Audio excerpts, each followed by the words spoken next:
Ismim Madina, 25 yoshdaman.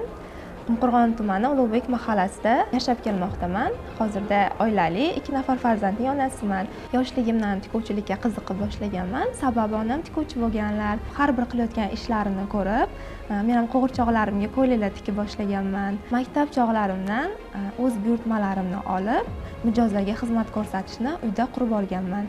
Bora-bora kengaytirishni xohladim va turmush qurganimdan keyin qaynona-qaynotam, turmush o'rtog'imni qo'llab-quvvatlashligi sababli o'z atelyemni ochdim va atelyemga ishimni rivojlantirish uchun asbob-uskunalar, mashinkalar yetmasdi va mahalladagi yoshlar yetakchisiga murojaat qildim. Ular menga 33 millionlik kredit olishni maslahat berdilar va yordam qildilar. Imtiyozli kredit evaziga 5 ta mashinka oldim va bitta dazmol oldim.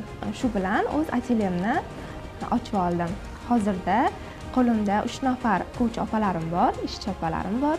Bugungi kunda ishsiz xotin-qizlarni ish bilan ta'minlaganman. Kelajakdagi maqsadlarimga keladigan bo'lsak, ish o'rnini ko'paytirish, ishsiz ayollarni, opa-singillarimizni ish bilan ta'minlamoqchiman. Xudo xolasa atelyedan tashqari ishlab chiqarishni yo'lga qo'ymoqchiman. O'z brendimni dunyoga tanitib, dunyo podiumlariga chiqish mening asosiy maqsadlarimdan biridir.